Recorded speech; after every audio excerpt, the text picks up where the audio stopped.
In the 21st century, the world is at our fingertips, enabling us to just pick up a suitcase and travel with no questions asked.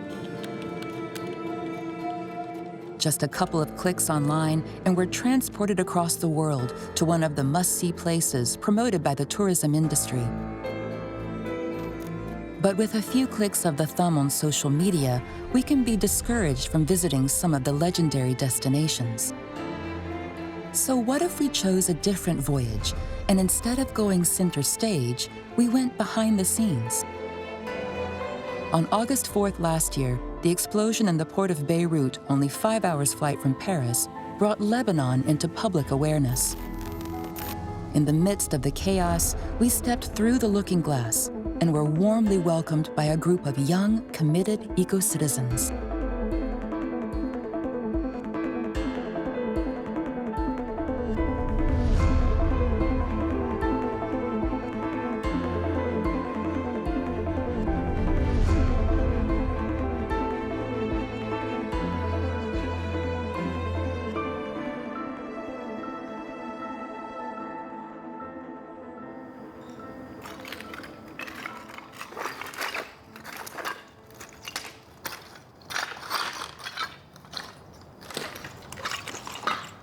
Shamin is my sister. I have called her an hour before to check up on her. And she was like, no worries, Pam, I'm okay. I'm coming home in an hour. Shamin was never back. She never came back.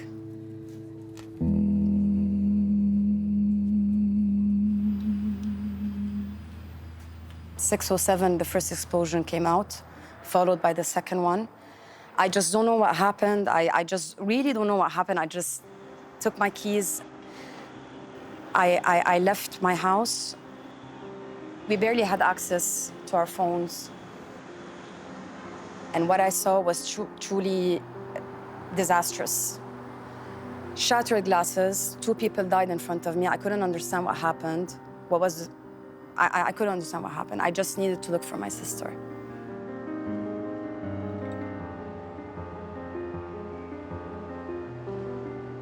We finally found a hospital who could take her in. I did not recognize her. She was bleeding from head to toe. In my view, it was a crime. A crime foretold and planned. Intended to sterilize the city of Beirut and its port, the living, breathing hub of Lebanon. Beirut is the port's daughter. The story of Pamela, a young employee of a big advertising agency whose headquarters were in this historical building in Beirut, is a story of many thousands of her generation. Beirut's spirit was reflected in these pictures of wrecked buildings and shattered glass. These stones on that day fell from the second floor. Those are our remainings. I mean, where do we go now? Like, it was my second home. It was my getaway. It was my source of inspiration. It was my day-to-day learning here. And they shattered this dream.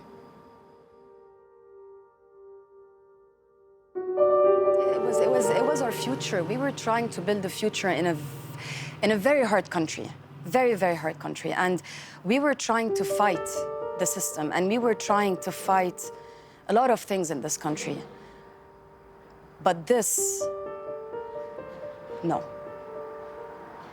No. This is beyond unacceptable. Now, every day I live in fear. Everybody lives in fear every day. Everyone. It's a tragedy, yes, I agree, but it's definitely something that, an event beyond our control that destroyed us. Physically, emotionally, mentally. So now it's about time to recuperate and rise again. Lebanese people have the power to do that. They always did. We will fight the system. We will rise above all odds, and we will live again as well as we all deserve it.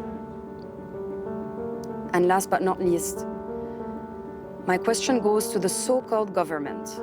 When is enough for you? Because guess what? We're dying because of you. Beirut is dying because of you.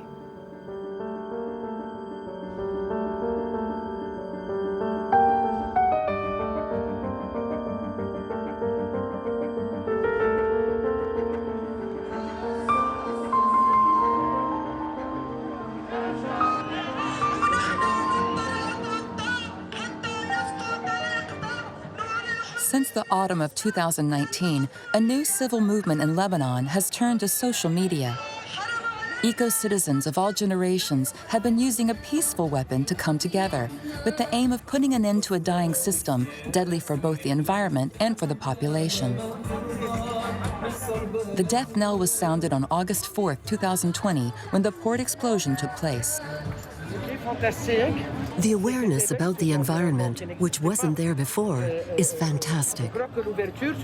Opening up to the outside world has enabled us to apprehend the importance of climate change, of the environment, of forestation, and the treatment of waste. We've understood what is happening abroad, but here in our country, the government has taken no initiatives.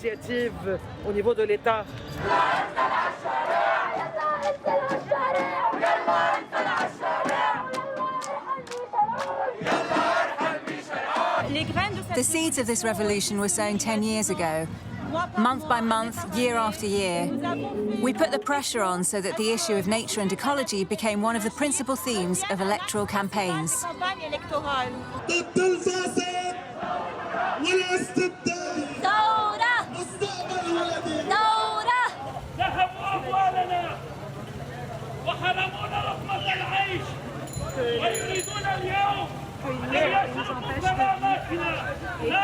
This improvised speech by a member of Hezbollah with the support of Iran outside the barricaded Lebanese parliament shows up one of the major aspects of the protest.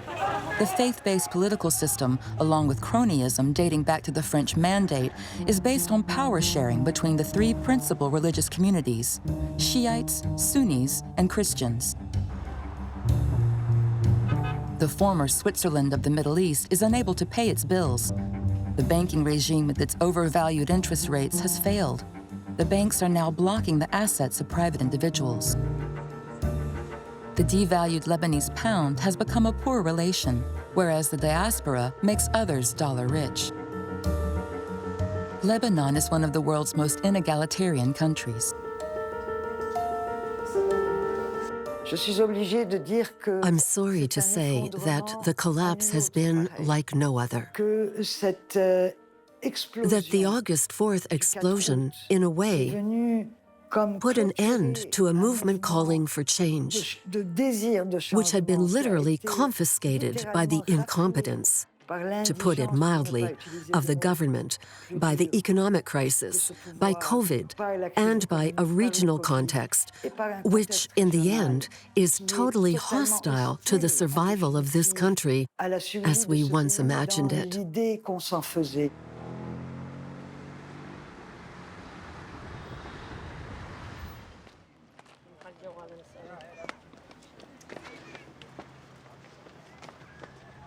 On the outside, 3 months after the explosion which ripped Beirut apart, and for which those responsible have gone unpunished, the city seems to be carrying on as normal. On the Corniche, families still come for a Sunday get-together, to dive off the rocks and to smoke nargile. Since the beginning of the Syrian war, more than 1 million refugees have crossed the border to benefit from Lebanon's legendary hospitality. We hope things are going to get better, and that we can return home soon, that we can live like everyone else, and that all the refugees can go back to Syria soon.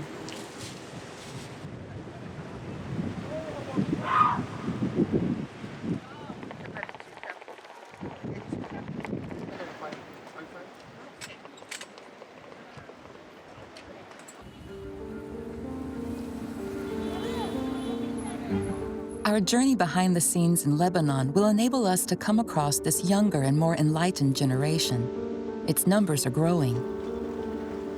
Architect and landscape gardener Sarah Lily Yassine is part of the Earth Resistance Group. She's been leading a relentless and nonviolent hidden battle for years. This is Dalia Rocher, a rocky peninsula of limestone and flint on Beirut's west promontory. In Arabic, Dalia means vine, and it's said that there used to be vines on this rock. What's special about Beirut and Lebanon is that there are all these water sources and rivers which pour into the sea, creating estuaries, very important ecological zones. Apparently, there used to be springs here at Dalia. And thanks to these springs, which can be seen in photos from the 1950s, there were lots of urban vegetable gardens and vines, which is where the name comes from, the vine. This natural landscape is very important. When I was about 4 or 5 years old, I used to come here with my mother in spring and pick flowers. This is what Beirut by the sea is like. So it's a place where the whole of the Lebanese population like to come and visit. It's also a characteristic of the geological history of Beirut. If you look closer at the strata and the limestone, you can see the history and prehistory of the city and begin to understand that the diversity of the Beirut coastline, in my view, is typical of the diversity of the landscape of our small country as a whole. A fairly narrow coastline and hills which rise up close by, and then a mountain range, a valley, the Bekaa Valley, and then Syria. The variety of both its landscape and its latitude and longitude make Lebanon a hotspot for biodiversity in the Mediterranean region. This country's history has been created by the natural environment, not the other way around.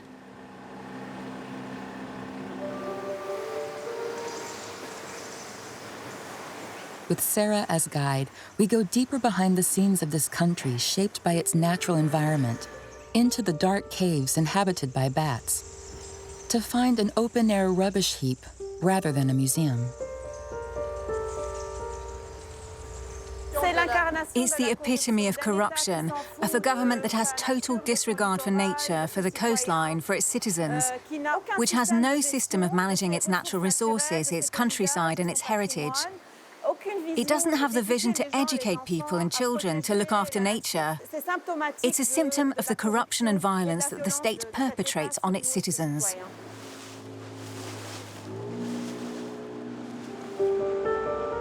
Since 2013, Sarah and other young, equally committed Lebanese architects have been running a citizens' campaign for the safeguard of these ancient rocks.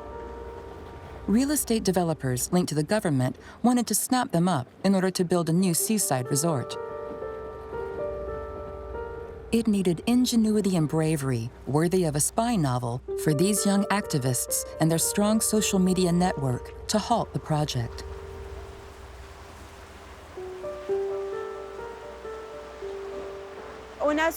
We found out thanks to a colleague who worked in the architect's office.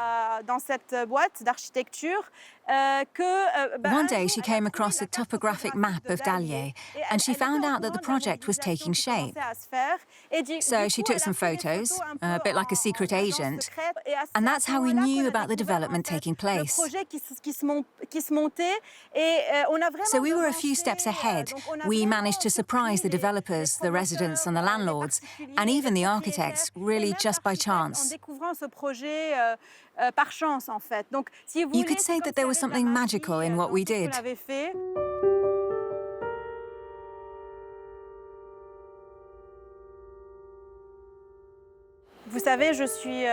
I was born in 1982, the year of the Israeli invasion of Beirut, so I'm a genuine child of the Civil War. I had no access to the sea or the mountains. It was only thanks to the stories that my Aunt Layla, an archaeologist, and my mother used to read to me at home that I started to appreciate the countryside and nature. And then I got involved in an environmental group. We visited dozens of places in Lebanon, from the Bekaa Valley to Beirut. And that's when I realized that there was more than met the eye. Underneath us, when you dig a hole, you can see where the water comes from and how we come to exist here. Because there's a river and the sea and fertile soil.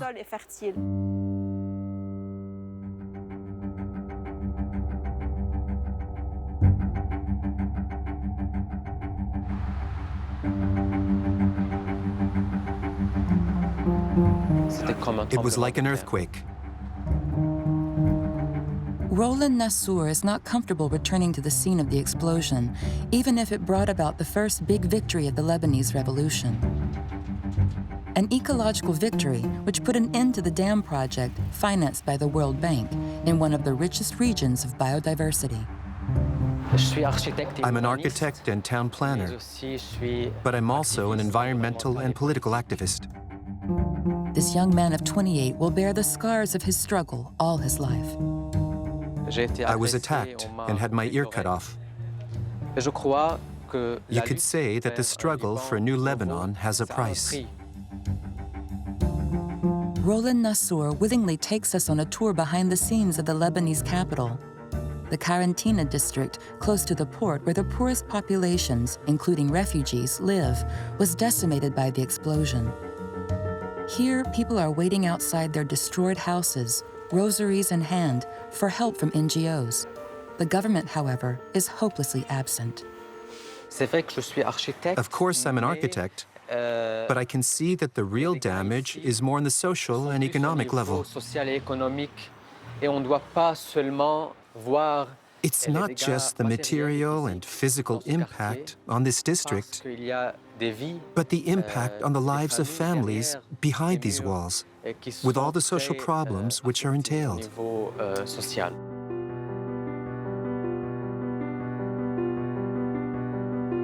It's boom time for property investors thanks to the rebuilding work. Here, they're called jackals. But militant lawyers and architects like Roland are working behind the scenes to block the jackals and ensure that, out of the ruins of Karantina, an eco-district can be born, which will also help to preserve peace. Peace will come about when people's dignity is guaranteed and the environment is preserved.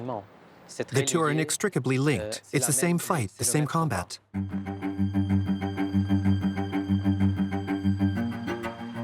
Life in Lebanon seems like an endless tunnel, resembling the long water tanker pipes which ensure the country's supply. The shortages affect 1.6 million people in Beirut. In the poorer districts, water is only distributed for 3 hours a day. Citizens are deprived of direct access to water in their own homes. The way water is managed is a reflection of the country's history, despite the fact that Lebanon, just like Turkey, is one of the reservoirs of the Middle East. It's a very sad state of affairs that Lebanon lets around 1,200,000,000 cubic meters of water drain into the Mediterranean every year. People need this water. It should be retained by dams, but the water networks also need to be efficient. There are some dams which are effective, but others much less so, and water is wasted. Digging quarries are destroying the country's environment and filling the pockets of those benefiting financially from these sorts of businesses.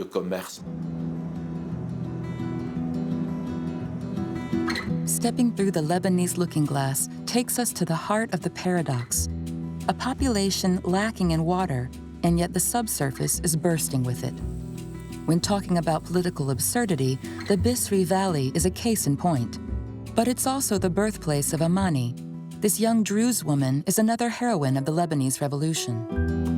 Even though there are more than 2 million demonstrators in the streets, corruption continues. The latest scandal is going to cost $1,200,000,000, and it concerns the Bisri Dam.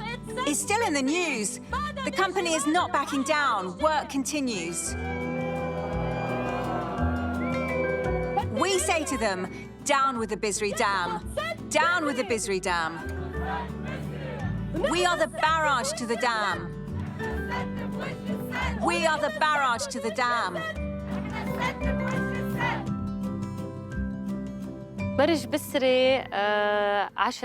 I grew up in the Bisri Valley. and lived most of my childhood there.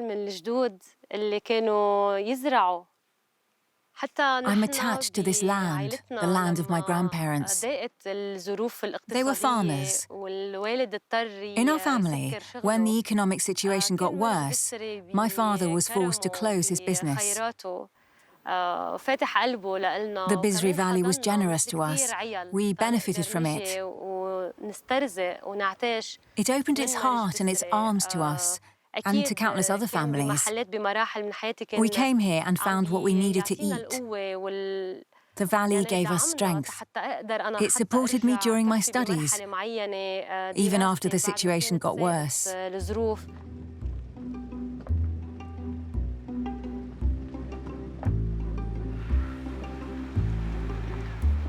Today, Amani can cross the barrier and freely enter the dam, greeted by the site wardens.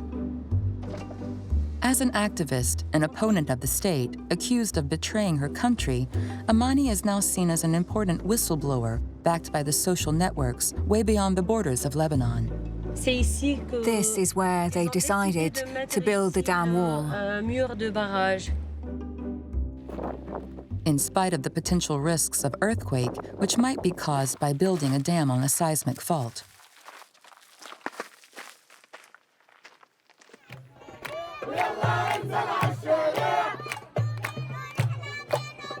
A chanting wall of citizens up against a gigantic billion-dollar project.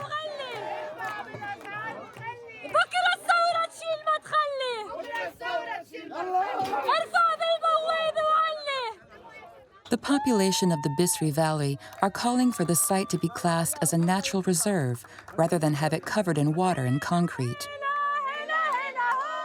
The Bisri Valley is a natural resource and a heritage site for the world. There are more than 70 archaeological sites, according to a Dutch study. Among them, we found bridges, temples, the ancient church of St. Sophia.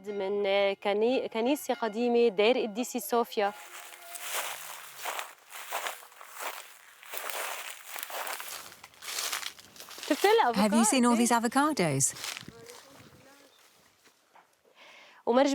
There are nearly 6 million square meters of arable land here. It's the only farming valley in the Mount Lebanon Governorate and the second most frequented stopping point for migratory birds.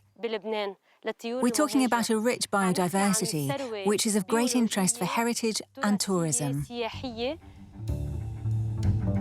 Almost exactly a month after the port explosion, the World Bank announced the cancellation of the loan. In Bisri, the eco-citizens have pulled off a first victory. But Amani and the inhabitants of the valley now face another threat. When forests are destroyed for profit, fire becomes another weapon of corruption. It's coming down from there due to the wind. Normally fire goes up the mountain. But look, it's there too, on the other side. The wind is carrying it and will bring it down here. There's nothing we can do. I'm going to make a few calls. Can you hear the sound of fire? That's the sound of burning.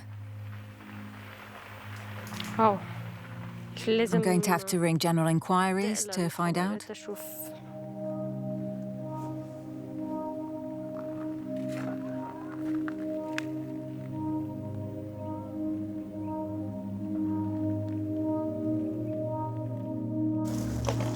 Since Lebanese government is unwilling to provide help to the local population firefighting without resources, Amani relays the images that she films endlessly with her smartphone to denounce what she calls an ecocide.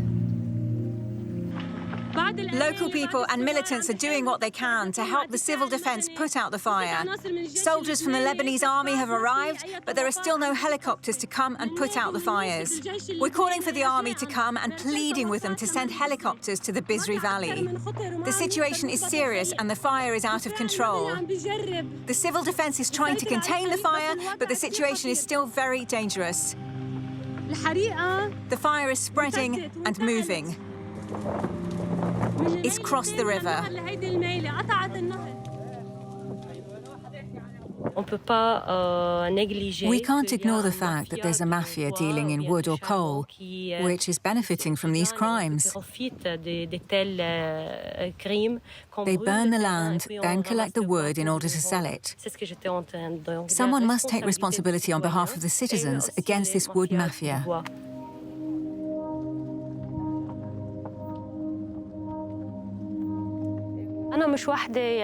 I'm not alone. Many young Lebanese people who have lost their jobs have spent whole days on the streets to try and bring down the corrupt government. They've seen their dreams shattered. But we feel we can resist as long as it takes. We're convinced that we can change things, that we can do it. If we unite all over the country, all communities together, we can make a difference. We want to write a better page of history for the generations to come.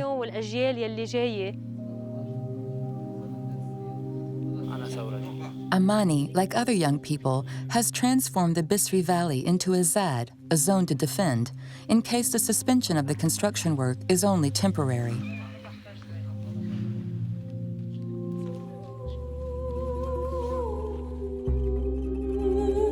Beyond the struggle against corruption and for freedom, the collapse of August 4th has engendered in the younger generation, which hasn't been through war, a new movement of eco-citizenship which could transform Lebanon.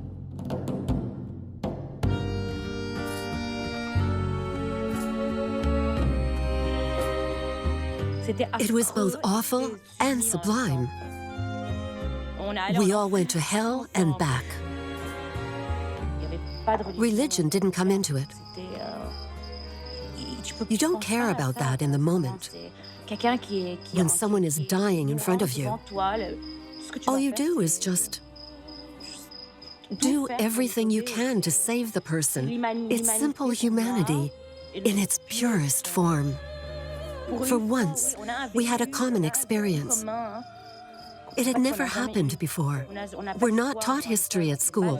We're not taught the history of Lebanon. And so for the first time, we had something which united us, a traumatic event which brought us together. And when each person tells their story, everyone has something to say, then I think we create links that weren't there before. And in my opinion, that's going to help change everything.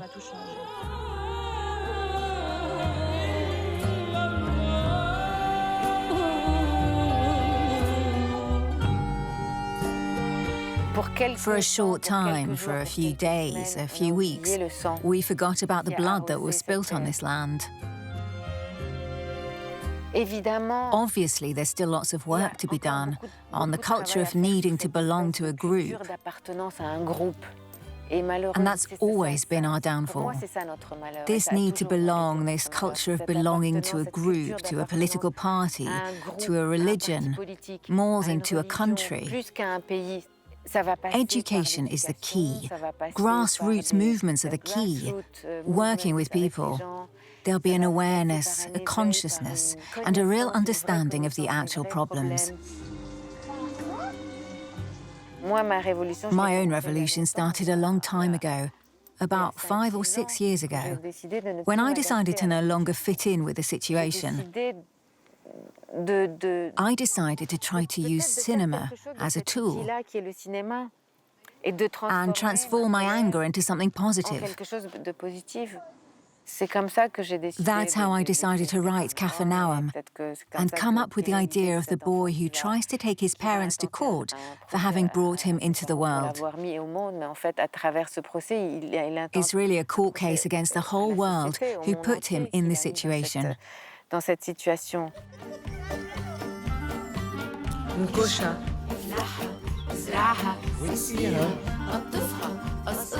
During full lockdown, Nadine Labaki, the multi-award-winning film director, used her talent to help encourage the Lebanese to change their habits and start to plant their own food on their balconies and in their courtyards.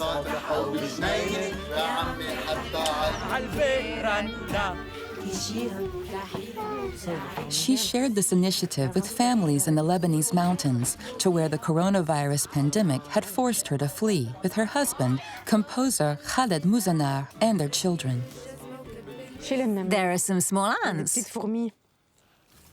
Mama, I want to eat the pancakes first. Okay. Can we go? Let's go. To the Holy Virgin? To the Holy Virgin, let's go.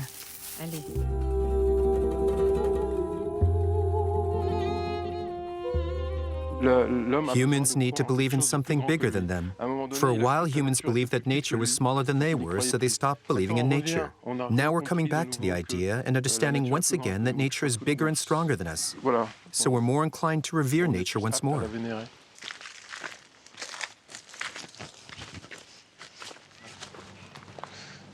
We're growing three things on the land here. We've got olive trees, vines. There are two varieties of grapes there, and sumac. It's been very hot. Look, all the olives have fallen. We've already lost half of the vines this year because there was a week of extreme heat. And since they hadn't reached maturity, we had to wait, and we lost half the harvest. But the wine is still quite good this year. I feel connected to the history of the people who have lived on this land over the centuries. A very strong connection. So by taking up wine growing and the methods of wine production and so on, I'm carrying out the same actions that have been carried out for thousands of years. By the Canaanites and the Phoenicians, for example.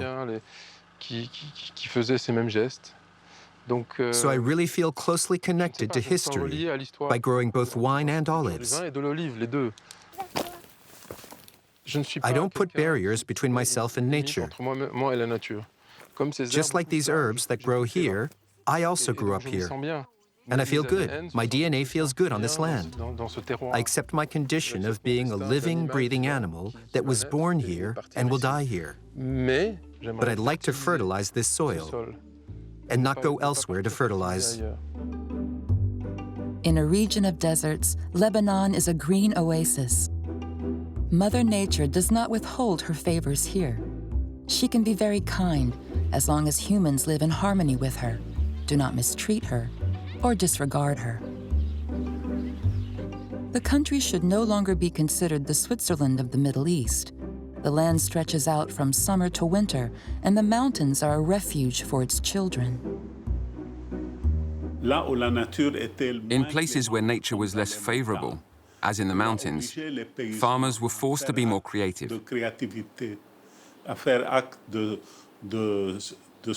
By using all their know-how to invent terraced farming, by using rainwater to grow crops, which would fulfill the needs of local villages and guarantee their autonomy.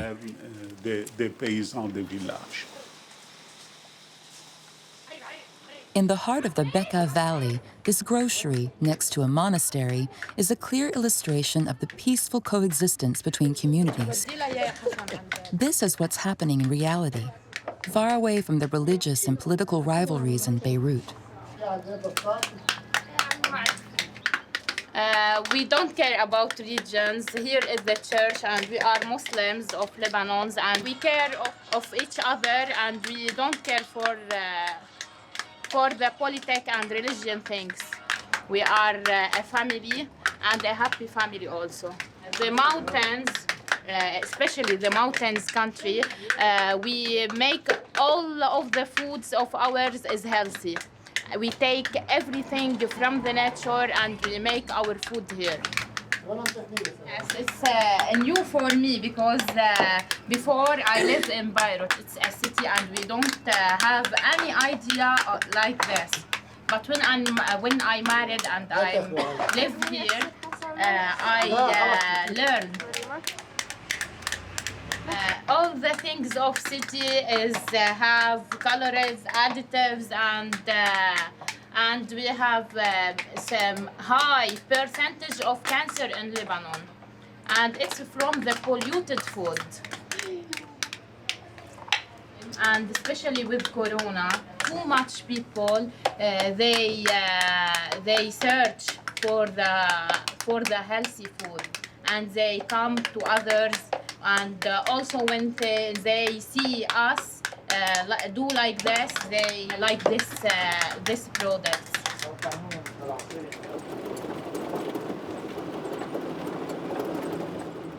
Michel Scaf is the heir of one of the big landowning families which took over at the fall of the Ottoman Empire. Today, he is an activist for the preservation of the environment. On the millennial lands, he fights for the conservation of nature and ecotourism as a means to counter climate change and the dwindling of water resources. Look at those trees over there. European oaks, all of them. They're not local. We also have cedar trees, too.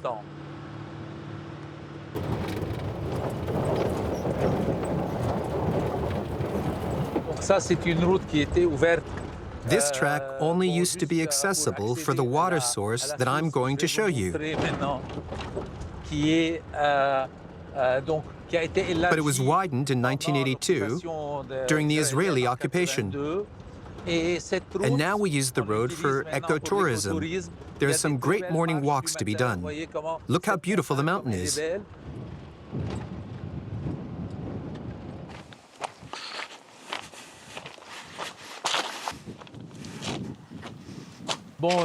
We're at the end of the season now, and so there's not much water left.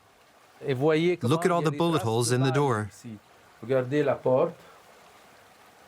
So fighting for water in war and peacetime is an old story. Absolutely. And it's going to get worse, especially as water becomes, unfortunately with global warming, you can see that normally there should be more water here.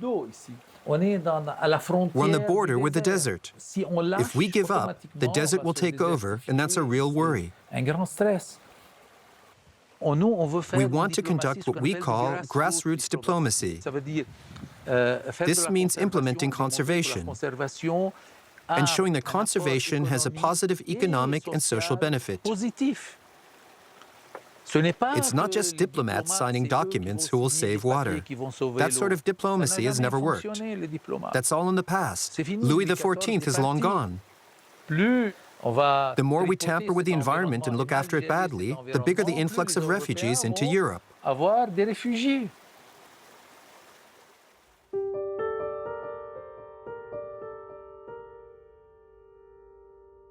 Lebanon is a small country, no bigger than Northern Ireland, and less than 100 years old. It's been caught up in the wars waged by its neighbors and still carries the scars.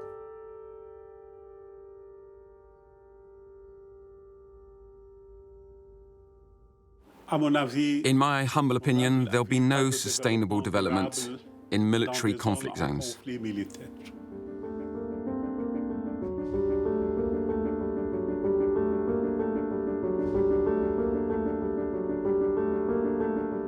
From the end of the 20th century up until today, I have the feeling that the conflicts in these zones have got worse.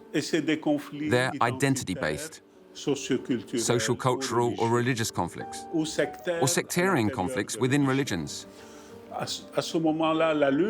In those cases, fighting over land is not a progressive struggle concerned with human development, nor with the good of the planet, nor with the equal distribution of wealth. The idea is simply that the more one particular community can possess land, the more it can dominate a country.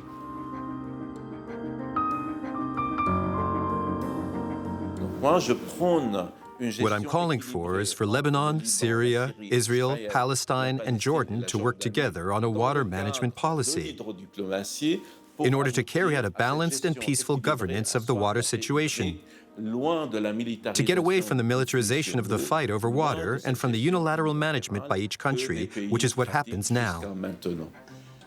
However, and we've seen this in Syria, the political classes, the ones we call the kleptocracies,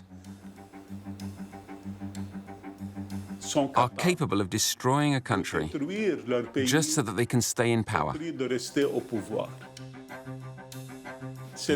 It's a very dangerous game, but it worked for the Syrians, and it worked also in Egypt with the coup d'etat, etc.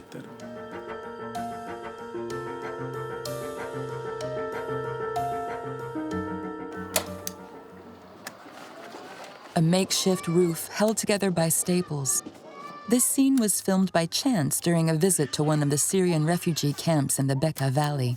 It shows what's really going on, a temporary situation that has gone on too long. Since the beginning of the war in 2011, just 80 kilometers away on the other side of the mountain, most of the refugees live in provisional camps. The government does not want to set up official camps. We're coming to the camp. It's just here. Thanks to innovative solutions, NGOs such as Solidarité Internationale are trying to prevent access to water becoming an issue of conflict between Lebanese communities and the refugees. I'm going to look at the water inside to see if it's clear, if it's drinkable.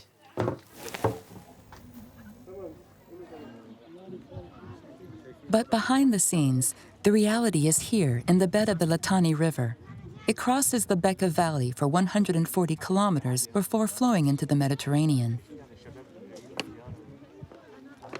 How long have you been living in this camp? Some have been here for 6 years, others 7 or 8. Has the Litani been like this since you've been here? Exactly. It was even worse before. We need to find a solution for the river problem. People come during the night and dump trash in it and then run away. There's nothing we can do. We wake up in the morning and discover what they've dumped. Initially, the problem was that people came a long way just to throw their rubbish here. With the arrival of the refugees and the spotlight shown by NGOs and the HCR, more and more agencies are dealing with this, finding solutions for sanitation and cleaning up. It would seem that migration does have some positive consequences for the environment. Meanwhile, food insecurity is what is on the minds of these housewives. The economic crisis has plunged half of the Lebanese population under the poverty line, creating a community of the underprivileged, regardless of their country of origin. This is why the contribution of the international community is vital. Their role is to offer immediate solutions to urgent, essential, basic needs, but also to help the population to become resilient in the face of the economic crisis, obviously, but also climate change and all the consequences that go with it. By going behind the scenes in Lebanon, we were able to cross paths with Ahmed and his family, starting with his young daughter, Fatme. We were totally blown away by her hopes for the future and her desire to drain the cup of life to the last drop. Having survived the bombing in her own country, on the other side of the mountain, Fatme is demanding the most legitimate of rights for a child, to go to school. I want to be a doctor, and I'll be proud of it, because when our loved ones fall ill, no one looks after them. They're forced to go to hospital just so that they pay, and yet we don't even have money to buy medicine.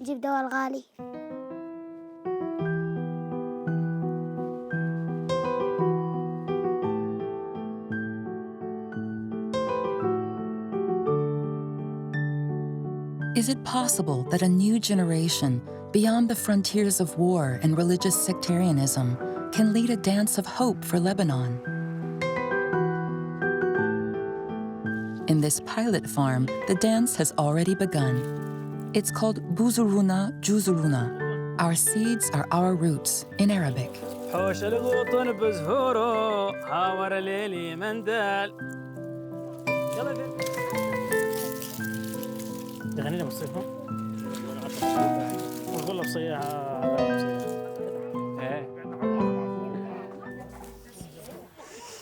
Here we are. What beautiful gardens. The main activity of the farm and the not-for-profit is firstly production, conservation, and the reproduction and diversification of local seeds. We're also a farm school, which means we teach classes and we run training sessions, notably in agroecology. This includes the production of compost, of biopesticides, of organic transgenic plants, such as garlic and peppers. We don't use chemicals. And also producing seeds, and how to preserve them, how to reproduce them, and everything related to all these activities. The idea of food sovereignty is absolutely vital to us. Producing local seeds enables farmers of all kinds to move towards self-sufficiency. It means that they are not dependent on imports, which in our context is incredibly important. The proof of this is that many people who were relying on imports for their farm production have huge problems with currency values, and they're finding it difficult to get hold of even basic products. So once again, this shows that self-sufficiency is the way forward in order to live with dignity. We have everything to hand, and since that's the case, everything is more accessible. This means that the model itself is replicable fairly easily. You still have to put the work in. It's not just for fun, it's serious work.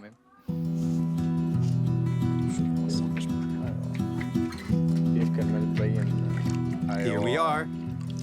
The rose juice that Walid, a Syrian refugee, and Serge, co-founder of this atypical community, are sharing is highly symbolic. Roses don't just protect vines from diseases, but they also protect humans from prejudice. In Syria, the main reason for the revolution was agriculture. It started in 2008. The farmers were oppressed. The state wanted to impose certain seeds on farmers. The farmers were not allowed to produce and grow the seeds that they wanted to. Only those who were able to keep hold of seeds inherited from their ancestors were capable of providing for their needs. As farmers, we prefer and believe in local seeds. A new generation is protecting the seeds so that they'll always be available. There's a natural relationship between the farmer and the seeds. There's humanity, love, and an optimistic vision for the future.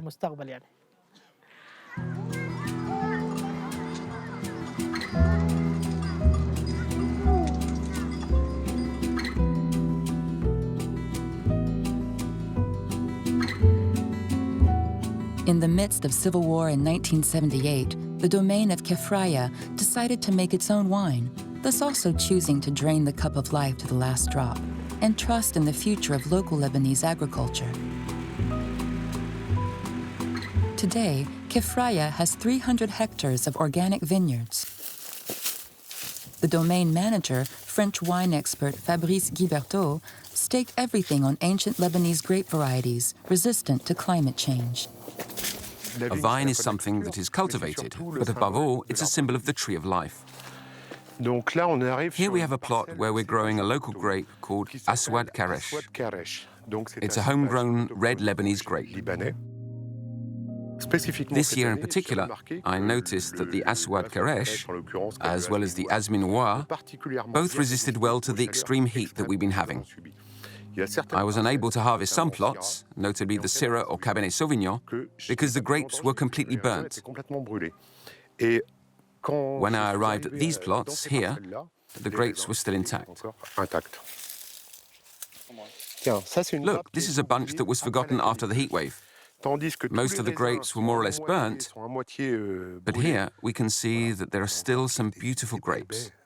This bunch had been forgotten, but it's magnificent. And these are Lebanese grapes.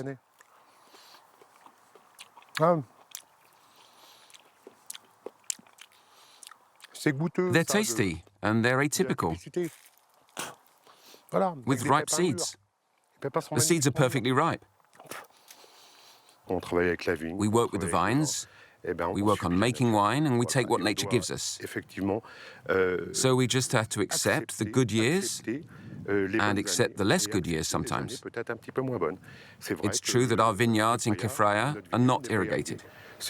It's true that our yields are quite low. But nowadays, it depends on what one's looking for. The aim is quality above all else. So you have to adapt, that's all. And the land in Lebanon is nothing if not adaptable. Lebanon is a first world wine country. Remember that the Phoenicians were the first to transmit the culture of wine growing and winemaking to the rest of the Mediterranean region. There's a lot of history to discover. And today, there's a lot of research based around that. And these grapes are part of that. So if the vine is genuinely the tree of life, it will keep its symbolism and its rightful place.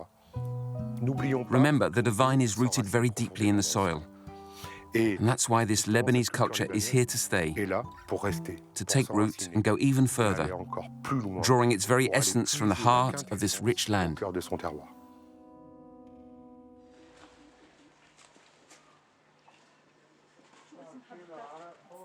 The German poet Silesius said, "The rose is without why. It blooms simply because it blooms." And I like the idea of not being constantly torn between thinking about, on one hand, the beauty of a sunset on a postcard, and then about the horror of buildings collapsing. In the end, someone who stands tall when all around is collapsing is the definition of beauty. Kartaba, a village in bereavement after 3 young firemen from the same family died in the port explosion in Beirut, is where Miguel decided to return to look after his grandmother's garden. A return to nature is a pledge for the future for this talented computer studies student. Miguel picks roses for his grandmother every day, as did his grandfather, because roses symbolize hope. Beauty may be born out of chaos if we just open our eyes.